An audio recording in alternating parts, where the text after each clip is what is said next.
Have you ever felt invisible in your own life? Like you're going through all the motions, doing everything right, but nobody actually sees you anymore? That's where my story begins. Not with a dramatic moment or a big mistake, but with the slow, quiet realization that I had disappeared, even to myself.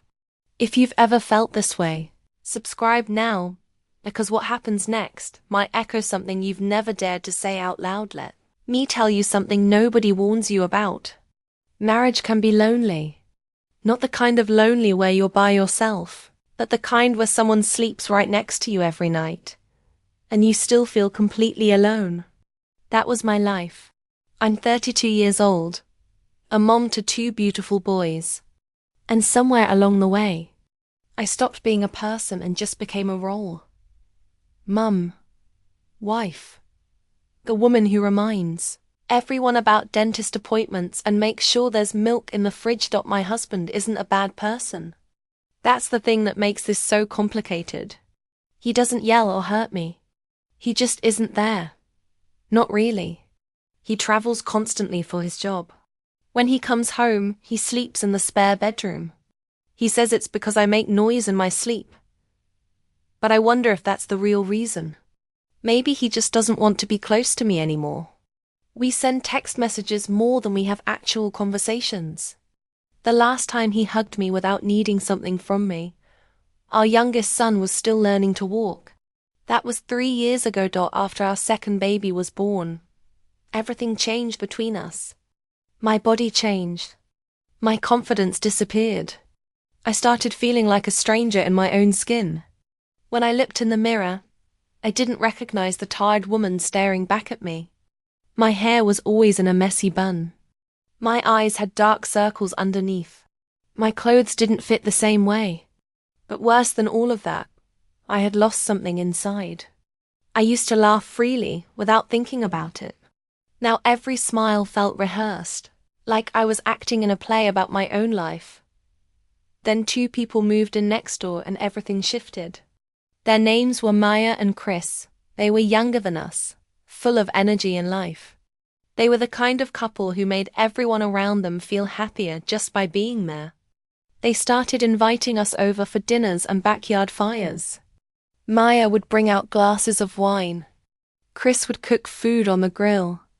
I would sit there with my husband, listening to their stories, laughing at their jokes, and for a few hours, I would almost feel like myself again.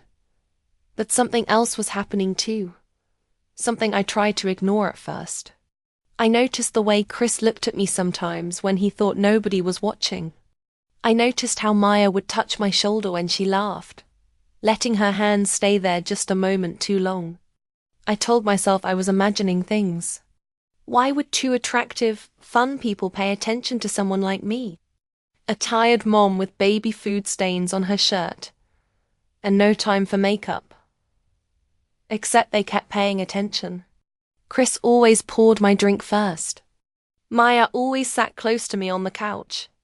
They asked me questions about myself, not about my kids or my husband, but about me. What did I like? What did I dream about?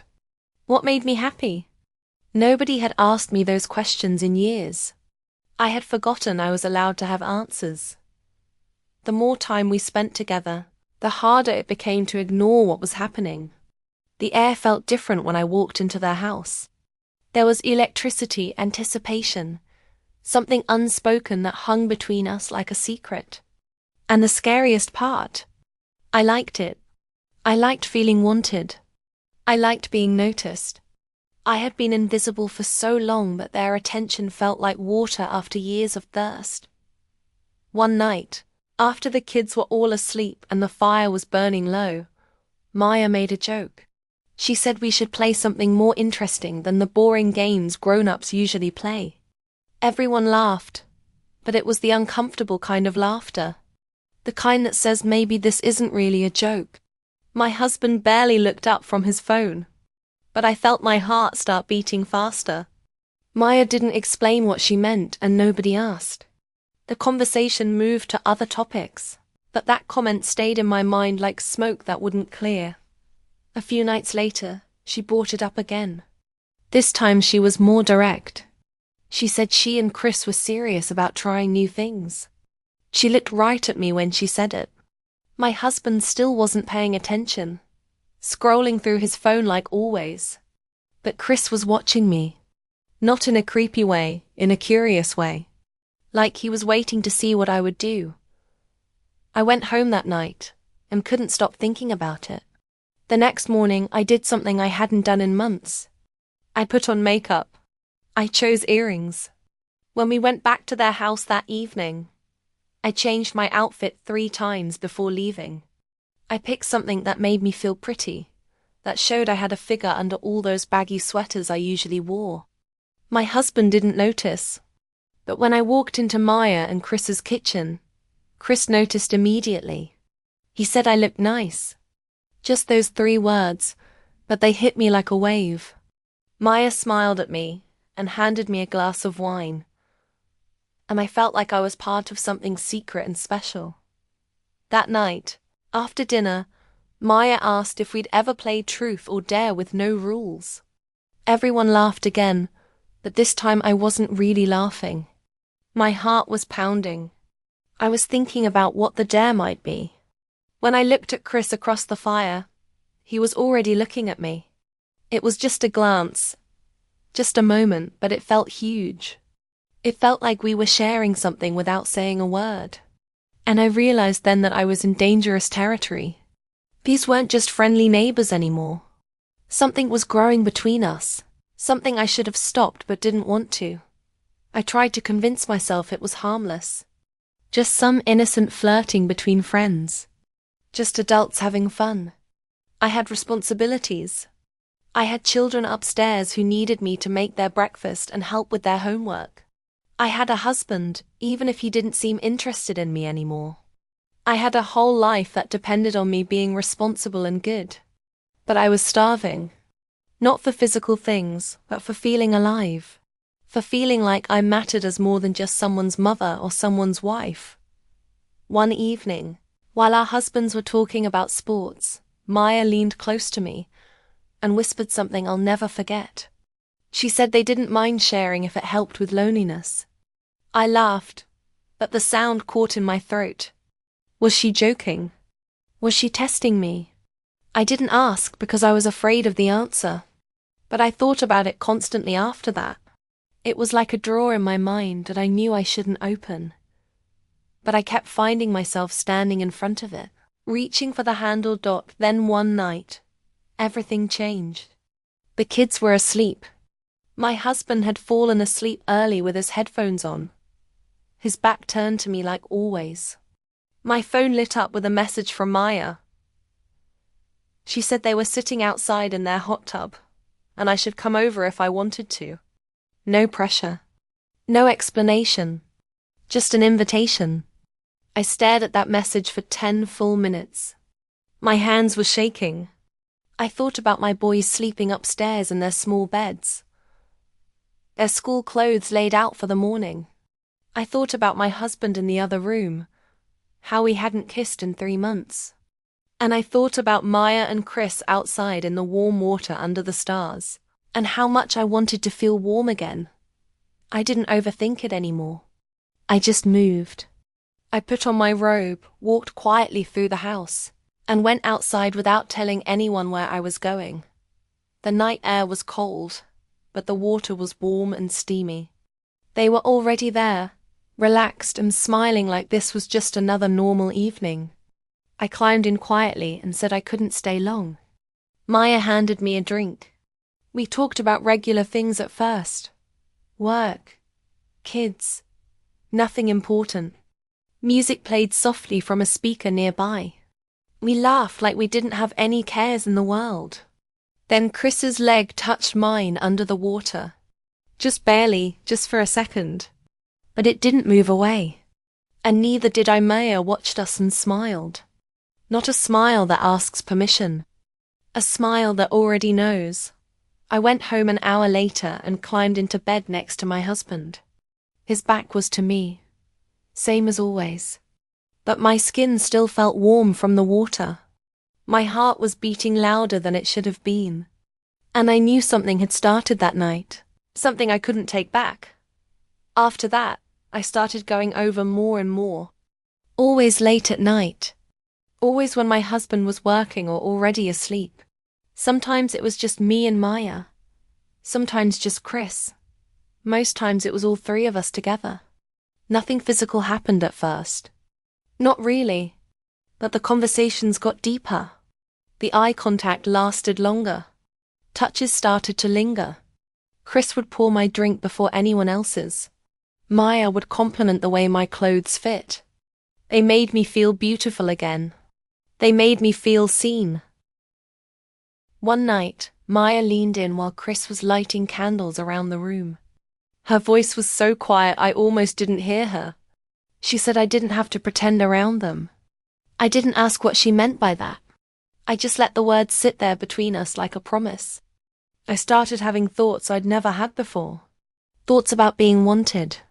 About being watched. Not by my husband who had stopped seeing me, but by two people who made me feel like I was special. Like I was still worth wanting. And then Maya said it clearly, no more hints or jokes. They wanted to watch me. They wanted to be close to me. And I didn't say no. Then came the storm. My husband was away on a business trip. I was already at Maya and Chris's house helping with their kids. One of them had a fever. Mine had made a mess with juice. It was chaos like usual with little ones. But after we got all the children to sleep, the house became quiet. Then the lights went out completely. The power was gone. Darkness filled every room. Maya started lighting candles. Chris brought out a bottle of wine he said they'd been saving for something special. We sat on the floor with our backs against the couch. Shadows danced on the walls from the candle flames. There was no music this time.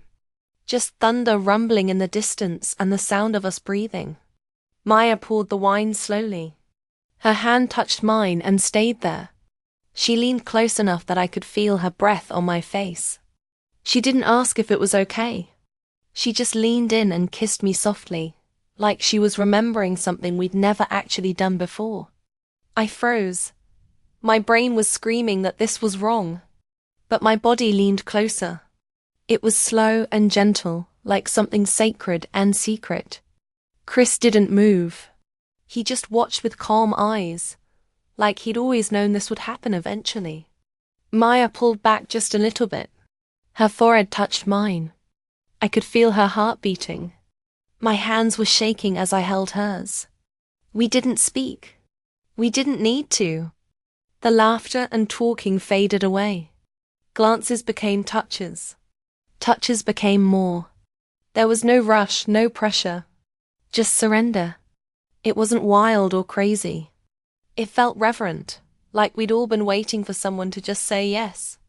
And somewhere between the storm outside and the silence inside, I caught my reflection in a mirror on the wall. I saw myself, and for once I didn't look away. I woke up the next morning in my own bed. Sheets twisted around my legs. The house was quiet except for the refrigerator humming and a bird tapping at the window. For a moment, I wondered if I'd dreamed everything. The candles, the kiss, the feeling of skin like confession. But I could still smell chlorine on my arms from their hot tub. I could still feel where Maya's hand had rested on my side. Something inside me had shifted. Part of me had left the night before and hadn't come back. My phone buzzed with a message. It was from Maya. It said they were still my friends and nobody had regrets. I stared at those words for a long time, not knowing if I should feel relieved or angry or nothing at all. Downstairs, I made coffee like every other morning. 2 mugs, same as always. My husband came into the kitchen with messy hair from sleep. He kissed my forehead. It was the first time in months. I almost dropped the coffee I was holding. Later that week, they invited us over again. A backyard barbecue with the kids running around, food on the grill, everything normal. Maya waved at me from across the yard like nothing had happened. Like she hadn't touched me. Chris nodded once but didn't meet my eyes, not even once. I spent the whole evening trying not to look too long in anyone's direction. My husband put his hand on my back while we stood in line for drinks. Just a gentle touch. Barely there. And I flinched. Just for a second. But it was enough to feel the difference. The distance between us. Nothing exploded. There were no fights or questions. Just silence. And I've learned that silence can be its own kind of storm. I still wash the same dishes every day.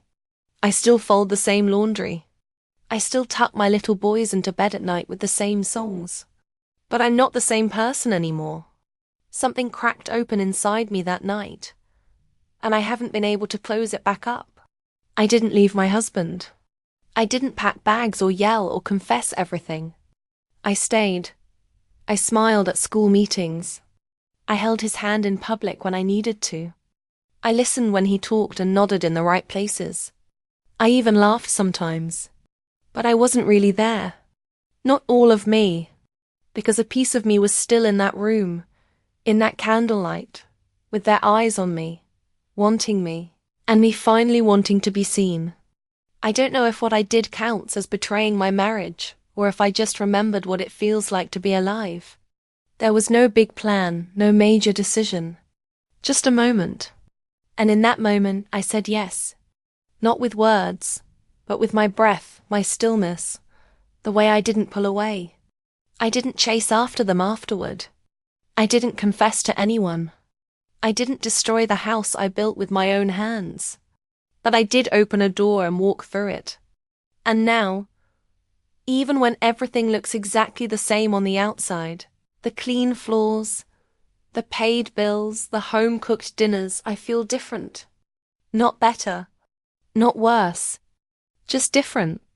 They wanted to watch. And I wanted the same thing. Is that wrong? Or is it just honest? Have you ever wanted something? Not because it was right. Not because it made sense. But because in that moment it made you feel real. Have you ever looked around at your perfectly built life, the kids, the house, the busy calendar, and still felt empty inside? Have you ever felt that ache to be seen, to be chosen, not because someone has to, but because they want to? Have you ever reached for something knowing it might hurt someone else, but you did it anyway, because you were already hurting in silence? I'm not asking for approval. I'm not asking for forgiveness. I just want to know I'm not the only one who's ever felt this way. Sometimes speaking the truth out loud is the only way we survive it. This is my story. It's messy and complicated, and I'm still living with all of it every single day. But it's real. And maybe that's all any of us can be. Just real, with all our cracks and questions and moments we can't take back.